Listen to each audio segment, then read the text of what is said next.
97.9, 105.5 KISS FM. Listen, it's Liz, and we are learning lupus with our friends at Masonic Medical Research Institute all month long. And as we go into our final Thursday, last but definitely not least, I am so happy to have on the phone lines with me Marianne Hagadorn. You know her best from American Heart Association. But Marianne, good morning. How are you doing? I'm great. How are you? I'm doing so good. Happy to have you on the show because obviously what you do every day in your everyday life, you know, helping people stay healthy and work with their heart and all of that stuff. It's crazy how closely connected the Heart Association is with lupus. Yes. You know, lupus patients are 2 times more likely to have heart disease. Yeah. And I know a lot of that is rooted in some of the inflammatory diseases of the heart. But yes, they are definitely closely linked. And today you are on the show because you are someone who has lupus.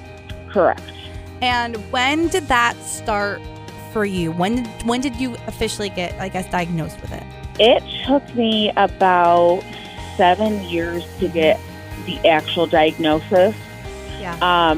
I started having symptoms after my second pregnancy. It was my second twin pregnancy. They were relatively close together. The second pregnancy was very physically traumatic on my body, but also very emotionally traumatic. I almost went into early labor many times, so it was definitely very triggering. And after I had them is when I started having symptoms, and then it was the hunt to figure out what was causing them. When we say symptoms, it's kind of like they're really hidden. I just feel like they can be blamed for a lot of different things and not necessarily lupus. You know, you get widespread body pain. They look for all sorts of different things, skin issues, you know, that butterfly rash gets sometimes explained away as rosacea or things like that. So, and it's hard to diagnose. Right. I know for me, my blood levels weren't showing what they wanted to see for a diagnosis, but I was highly symptomatic, so it was very frustrating. Knowing how long it takes, it's because there's a lot that we just don't know about lupus, and that's exactly what they're researching and looking into at MMRI right here in Utica, which I think is so very cool. But I guess like for you, when you have a flare-up, for those who don't know what that means, what does that mean to you? Yeah. You know, sometimes it's more of the pain. My biggest struggle is the widespread fatigue. Like, that is the hardest for me to work through. Yeah. Like, I can push through a lot of pain. There's such a difference between being tired and fatigue. Yes. Like, for me, that fatigue, I feel like something's like dragging me underwater. Mm-hmm. I feel like I can't like hold my head up. It's just so hard to function. Hard to go about your everyday. And I don't know if people caught on to when you said this, but you said after the second birth of your second twins. Yes. You have how many kids? I have 4. Yes. So I have a son and daughter that are 15. And then I have 2 boys that are 13. There's no slowing down when you have a household of like that. No. Yeah. And working full time. Mm-hmm. I find myself being excited that my older 2 will be able to drive next year, which is not something I expected to be excited about. Yeah. Like, you know, but... Yeah. It's going to help.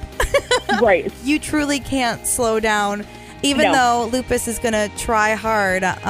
You know, you've got things to do. Yeah. And the lupus walk, you were there. How do you think the walk went? I think it went great. We, all 4 kids and I were there. We handled one of the water stations. Yep. And we got so lucky too, because when we got there, like this huge crack of thunder, we're like, oh no. And then it just cleared. And then it just went away. And the sun came out and it was beautiful. It was beautiful out. So we got really, really lucky. As they continue to do this, you'll see the numbers of people participating grow. Oh, yeah. I mean, I see that with events with the American Heart Association. Mm-hmm. You know, like coming back off of COVID, like watching the walk kind of slowly start to grow back to what it was. 100%. I agree. And there is still time to donate. So if you did miss it, no stress. We've got links over at cnykiss.com where you can go and donate to learn more. Maybe you were just recently diagnosed with lupus and you are looking for a community. Another great place to go is there. Also, all of our interviews from Learning Lupus are there as well, from some of the researchers and the scientists looking into lupus at MMRI, and those who have lupus and are showcasing that they're not going to be stopped and they're going to keep going. Which, Marianne, thank you so much for coming on and sharing a little bit about your journey with it. Absolutely. So the hardest part for me was really having to mourn the person I was before I got sick. I mean, man, I remember when I was pregnant, like moving furniture to like mop floors. You know what I mean? Like all these things that I used to do that I physically can't do anymore.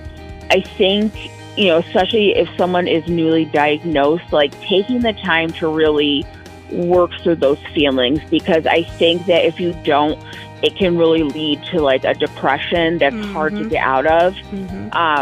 But it's coming to terms with that, but then knowing your limits. Yeah. I just all the time, like I'll have like a great week and I will do all of the things. Yeah. And then I will be like down and out for like a week after. Yes, right. So it's, you know, when you have those days where you feel good, like just pace yourself, because just from experience, you're going to pay for it if you don't later. That's actually a really, really great advice. Just pace yourself, know your limits, and just know that like everything will happen. Don't overdo it. So Marianne, thank you so much. We're learning lupus with MMRI right here at CNY Kiss.